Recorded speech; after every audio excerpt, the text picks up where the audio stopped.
So now that we've seen here what the offense can and can't do before the snap, let's look at how are they allowed to move their players around before the snap, and why would they even want to do that in the first place? Why would they want to move their players?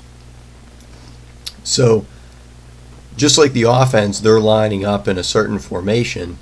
The defense, who's trying to stop them, will be doing the same thing. And so the defense has more leeway because they don't have requirements like the offense has to have 7 guys on the line. The defensive players, they can move wherever they want to. They can stand wherever they want to. As you can see, they can crouch down. They can stand up. But that doesn't necessarily mean that they don't know exactly what they're going to be doing. So the defense is has put in the same amount of preparation as the offense, and they know which guys they're going to cover. So maybe this guy's trying to stop this guy. Maybe this lineman, he's going to come around the outside. Maybe, or other players maybe will try to come on the inside. It all depends on the defense's plan before the game. So when the offense lines up, and they might recognize that the defense is standing in a certain way, so they can do what is called an audible. So an audible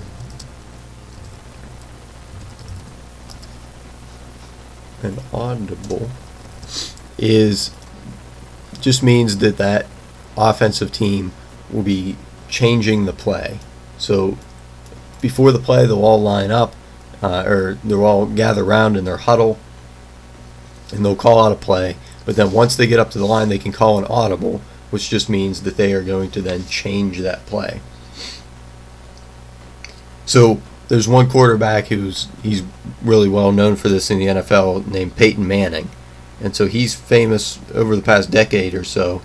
He will watch all of the tape of the defensive team during that week, and then he can recognize as soon as he gets out on the field what the defense is going to do, and so that will allow him to audible to try to help his team gain more yards. So the offense, they'll get up to the line, and a lot of quarterbacks do it, but we'll just use Peyton as an example. And so he'll look around and he'll see if he sees something that he recognizes, and if he does, then he'll call an audible. But obviously, he can't just yell out, hey, we're going to run the ball now instead of pass it like before. Because obviously the defense would hear him, they would know exactly what he's doing. So he would use certain code words or signals that the offense would know, and so once they would hear that, they'll know that the play has been changed or the play hasn't been changed. Obviously you wouldn't only want to yell these codes out whenever you're going to change the play. Maybe you could yell them out when you're not going to change the play, and then that would confuse the defense as to what the codes are or what they aren't. And so sometimes these codes and calling an audible will involve changing the formation. So the rules allow this, and they say that the players are allowed to shift, but what they have to do is they must come to a complete stop in a set position simultaneously for at least 1 second before that ball is snapped. So that is this complete stop that those players must come to. So there's really 2 different ways to look at as far as pre-snap movement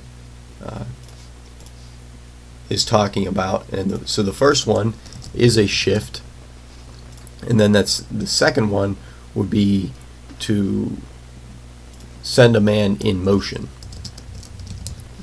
or just motion. So these are the 2 different ways that guys are allowed to move. So a shift would be where multiple guys are moving. So this will be multiple players moving. So maybe the quarterback gets up to the line and he sees that instead of having his tight end and his wide receiver on the right side of the field, maybe he thinks they should be over on the left. So Peyton would probably step back and he would say green 42 or whatever the audible call would be. And so then his players would hear that. His tight end, he would run over to the other side of the field, and at the same time his running back or his wide receiver would run over the other side of the field as well. So then once those players then move to the other side of the field, they would have to come to that complete stop where they stop for a second.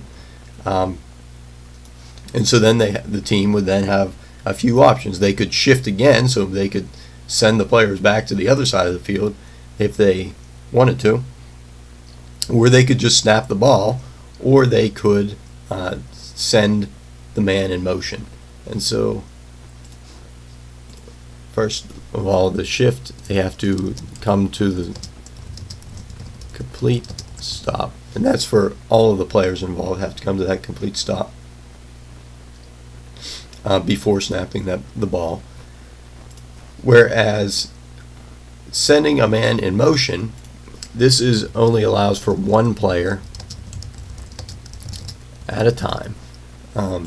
So maybe just the wide receiver will go in motion, so he'll run across to the other side.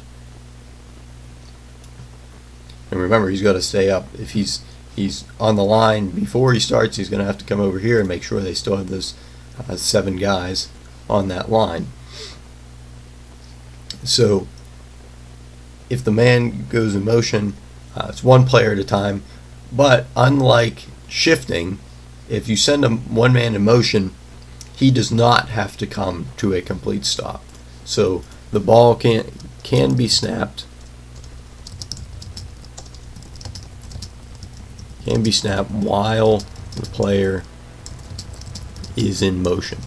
And so really the only other stipulation about a player going in motion is that he cannot be moving toward the line of scrimmage.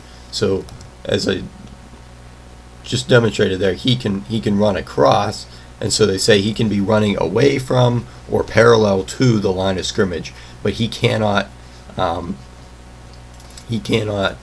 run back here, and then the team says that they're putting him in motion, and so he's going to get a running start, and whenever he's right here, they snap the ball, and so he can continue on. You are not allowed to do that in the NFL.